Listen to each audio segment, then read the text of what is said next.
What you're about to watch is the story of my perspective of Jasmine and her journey with cancer. It's a summary. I didn't hit all the points. There is just so much information to share that I couldn't share all of it. And like I said, this is just a summary. There were a lot more trips to the hospital and to emerge than what I described in this video. And there was a lot more help outside from her parents, from my parents, and from friends that I didn't mention either.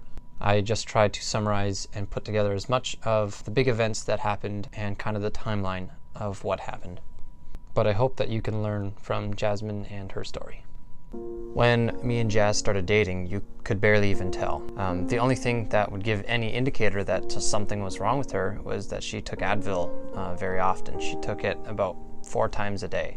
And that's really how it went through our whole dating relationship. She took that Advil for a lot of pain that she had. The cancer was throughout and around her kidney and in her lungs. At the time, the kidney was the major issue. When we got engaged, the pain was getting increasingly worse, and they decided to try medical marijuana as a way of reducing the pain, because apparently it was a very good painkiller. But it had also shown promising results for people who had stage 4 cancer and various different types of stage 4 cancer. So she took marijuana very regularly. She didn't enjoy it very much because she didn't like how it made her feel. She said that she felt very slow in her thinking and that she didn't feel as smart. But about after 5 months of taking that, one day she had coughed up blood. We were still engaged at this point. She was living with me and my family as she worked in the sugar bush with us. My family had a maple syrup farm that we worked on. So Jasmine was here for about 4 weeks. My parents had gone for a vacation, so my oldest sister and her husband were staying to watch my oldest brother who has autism. And while they were here is when Jasmine started coughing up this blood. I had gone up to my room and she texted me saying, "Come here." So I came all the way back down to the basement where she was staying, and I walked into the bathroom and I saw her hunched over and she was crying and she was looking over this toilet. And I walked up to it and I saw a little black piece of something and a lot of blood. Immediately I went and got my sister and told her what was happening, and we brought Jasmine to the hospital. They did some scans and the doctor told us that she had some large masses in her lungs. He had not been informed that we knew she had cancer, so he thought he was breaking the news to us that there was something in her lungs, but he said that they were quite large. That was quite a shock for Jasmine to hear because as far as she knew, the only real issue was the cancer around her kidney. So when she heard that her lungs had been so invaded by so much cancer, that really changed what we thought the issue was. So after that had happened, she decided to go off of marijuana because that had never happened before, and she thought that maybe the marijuana was causing some sort of reaction, and she didn't want that to happen anymore. So she went off of that. Then about 2 months after that, she went to the hospital again while she was living back with her parents. She was in a lot of pain and she had very low energy. She couldn't eat a lot of food and she didn't have much of an appetite. But they got her into the hospital. They started figuring out a way to reduce the pain, and they did some blood tests, and they found out that she needed a blood transfusion. She spent about a week in the hospital, but once she got that blood transfusion, she felt a lot better. Most of the time when she was there, she was barely conscious. She didn't remember a lot of what happened that week because she was under so many drugs to help deal with the pain she was in and the discomfort she was in. While she was at that hospital, my mom talked to her mom about a family in Arizona who had been going to this clinic for cancer treatment for their daughter, and she was about the same age as Jasmine. Jasmine's mother had never heard of them, and when they started looking into it, they thought that it would be a good spot for Jasmine to go to receive treatment. The doctor there was very knowledgeable, and they had a lot of treatment plans that Jasmine was interested in that wouldn't cause a ton of pain or discomfort or sickness, and they were a much healthier and easier looking kind of treatment, but it was quite expensive. So we did a fundraiser, and miraculously we raised enough money to get Jasmine to that clinic. She went with her mom. They did a bunch of testing that cost about $20,000, and they stayed there for about 10 days while this happened, and Jazz started some of the treatment. It was about a month before we were getting married that Jasmine started at that center, so we knew that after we were going to get married, we'd be going to Arizona a lot for her treatment. So after we got married, that's what we did. We went to Arizona. We stayed with this family who provided us with a place to stay, a vehicle that we could use, pretty much all of our groceries. just about everything. And it was a huge blessing for us that they provided all of this for us. After a while of doing trips back and forth from Arizona and home, Jasmine decided that it was just too much. She had been doing it for about 6 months, and the stress of it all was just too much on her. I couldn't always go because I was working and we were getting an apartment in Sudbury, so she decided to just completely stop all treatment and just leave it in God's hands. So we began just trying to live a normal life, as normal as we could anyway. I was working, she would stay home. We had a dog that she would take care of, and the dog would take care of her while I was at work. But Jasmine had been experiencing a lot more pain, and we didn't know why at the time. There would be weeks where she'd be laying in bed unable to get up because she was just so uncomfortable and in so much pain. Even the pain meds that she got weren't enough. We made a couple of trips to Emerge to see if there was anything they could do, but they couldn't really quite figure out what was going on. Eventually, we started looking at maybe it was something she was eating, and we found that it was her gallbladder causing problems. So we took her off all the foods that would irritate that and cause that pain, and for a while she started feeling a little bit better. There were various trips to Emerge throughout that experience of having her gallbladder causing the pain. Even when we had gotten that figured out, there was still just regular kidney pain from the cancer. At this point, it was October of 2018. She was quite skinny and had lost a lot of weight. In November of 2018, I was offered a job back where I was from. We had been living in Sudbury, where she was from, and a place in Sault Ste. Marie was opening up, and it was a ninja gym. And the owner of the place wanted me to work there and manage it. That gave us the opportunity to live with my family. Well, for me anyway, I got to live with my family again. And Jasmine always had company because I have a very large family, and there would always be somebody to watch Jasmine while I was at work. About the time that I started working there is when Jasmine noticed that she began becoming very, very weak. She couldn't do stairs on her own. She always needed a handrail to get up the stairs or somebody to help lift her up the stairs, and she was extremely skinny. We had moved into a little house that we were renting, and she loved painting it and decorating it, but that's when she could tell that her muscles just weren't the same as they used to be. 3 months after moving in, so it would have been March 2019, we noticed that her lungs were becoming very difficult. In April of 2018, her doctor provided us with an oxygen machine where Jasmine could use it whenever she needed it, and she didn't use it very often.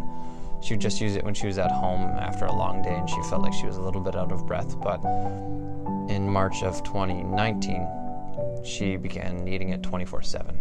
Her lungs had been so overgrown with that cancer that she couldn't get enough oxygen on her own, and she needed either a little portable tank or the big machine that we would have at home. When that happened, her mom took off work and came and stayed with us for about 3 months and just took care of Jasmine the whole time. I was still working, so that was a huge blessing for me. I didn't have to come home and make dinner. Her mom had the dinner made for me and for Jasmine. She had the house cleaned all the time, and Jasmine was quite comfortable. After the 3 months, Sherry had to go back to work because she was only allowed so much time off. So then my mom came over a lot to take care of Jazz and be with her when I was at work. When the summer came, her parents are both teachers, so they came and stayed with us the whole time. I would go to work, they would take care of Jasmine and the dog and the house, and they were a huge blessing to us. When it came to the end of the summer and her parents would be heading home soon, they decided that they would bring Jasmine with her, and Jasmine wanted to, just as a change of scenery and to be with her family. Her mom was such a good caregiver, so Jasmine wanted to be around her mom. And her grandma also lived near them, so she would always have somebody to really take care of her and cater to her needs 24/7. So we got her back to Sudbury, to her hometown, and she stayed there for a little while. One night, it was about 4:30.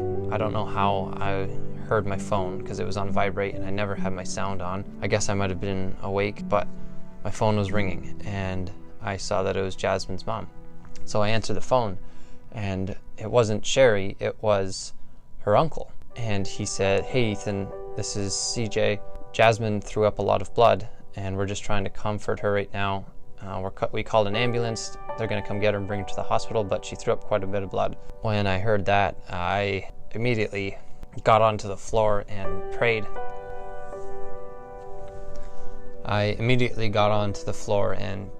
That I would be able to see her and that I would make it to Sudbury in time, and that she wouldn't die, because when I heard that she had been throwing up blood, I thought that I thought that was it. I right away got my stuff packed up and headed for Sudbury to go see her. When I got to the hospital, I went in, I saw her in the bed, and she seemed very, very tired, and she was quite pale, but she seemed, for the most part, okay.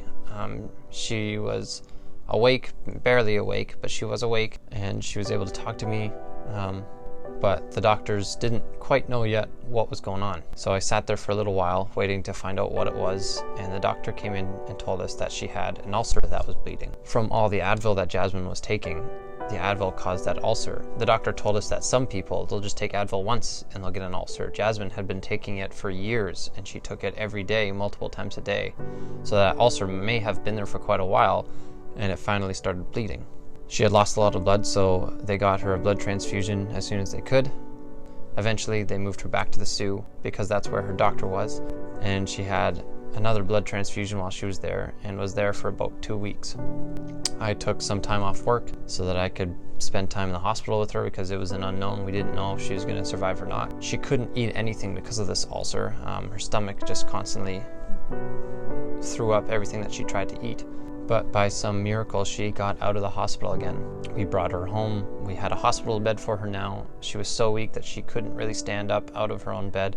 So they got this hospital bed so that I could go up and down for her. There were a few other things that we got brought to the house to help accommodate for her needs. But we knew we couldn't live like this for very long, and we decided to move in with my parents. My parents gave us their room. They had a bathroom connected to it, so Jasmine never had to do any stairs or walk very far. It was a really nice room, and it gave us some privacy where we could be alone and not have to worry about everybody being around us all the time. And there was always somebody at the house just in case Jasmine needed them. At this point, Jasmine weighed about 70 pounds.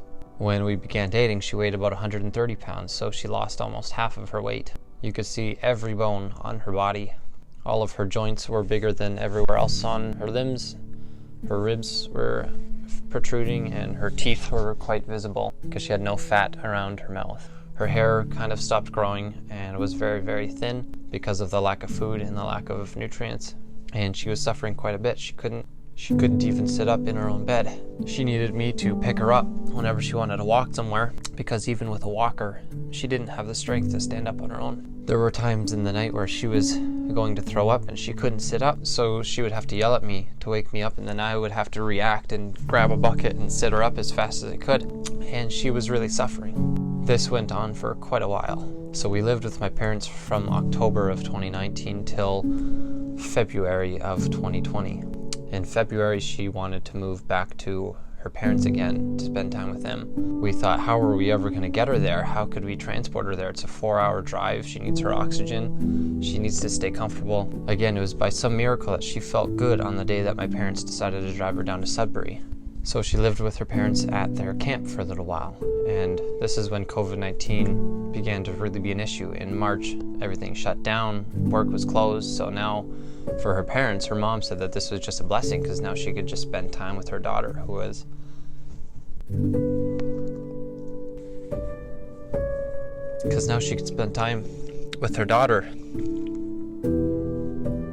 dying. When April came, Jasmine was suffering so much, so she got it arranged that she would have a morphine pump that could constantly deliver pain medication. Often when that happens, whoever the person is, they don't typically have much longer. If it's gotten to the point where they need that pump, it often means that they're going to die soon. I stopped all my work and went to Sudbury and lived with them. I gotta finish this later. Yeah, so I went to live with them until she passed away. I was there for about 10 days. She wasn't responsive on one of the days. She could barely talk, and this was about 5 days before she passed away. She could only mumble, really, and we didn't know what she wanted. We didn't know how to help her. We didn't know how to make her feel any better. And then on the day before she passed away, she had a really good day. She had a lot of friends over and some family. She was able to talk with them and was very aware. She still had a sense of humor and was still trying to enjoy herself. That night, we said goodnight like we usually do. She even texted my parents, and she was talking to them because they were going to come for a visit that day. She said we were going to have a pizza party, and she asked them to bring some clothes that she had left behind. She even texted another one of her friends to come over for this pizza party. And she even took a selfie of herself And whenever she took those selfies, they were meant to be before and after photos so that she could compare how sick she was to how healthy she was going to be. So then in the morning, she didn't wake up. Her breathing was really off for a lot of the morning. We didn't know what was wrong. We couldn't wake her up, and we had tried. So we contacted the nurse that was going to visit that day. She came a little bit early just to check up on her. And she pretty much told us, keep talking to Jazz. The brain is the last thing to go, so make sure you talk to her, because she can probably hear and understand you guys right now. She just can't communicate with you guys. So then I took my turn first. I was talking to her. Everybody else went outside, and it had really started to set in that she was going to pass away. And I finished talking to her. Then her sister took a turn talking to her, and that's when her breathing had stopped, and then eventually her heartbeat. Throughout her entire journey with cancer, the one thing that she held on to the most was her faith in God. That was the only thing that got her through all of that the way that she did. She wouldn't have been able to do that without God, and she told me that so many times, that she couldn't imagine life without the hope in Jesus Christ. She struggled a lot over the course of 6 years, mainly in the last 2 years of her life. And through that struggle, she found hope, and she found joy, and a lot of purpose because of God. If you're from TikTok and you're watching this video, there's a lot of people that have commented on my videos on there of how I deal with it and how I cope, and my answer is the same as Jasmine's. The only reason that I can talk about any of this or get through any of this is because of my relationship with God and Jesus Christ. Without that, I don't know where I would be. I wouldn't have met Jazz. The story wouldn't be touching so many people. And it's really amazing what has come from that. So thank you for listening to this story. I hope that it encourages you, and I hope that it encourages you to seek out God and a relationship with Him. Jasmine did her best to live like Jesus. So live like Jasmine, seek out God, and try to be as much like His Son as you can.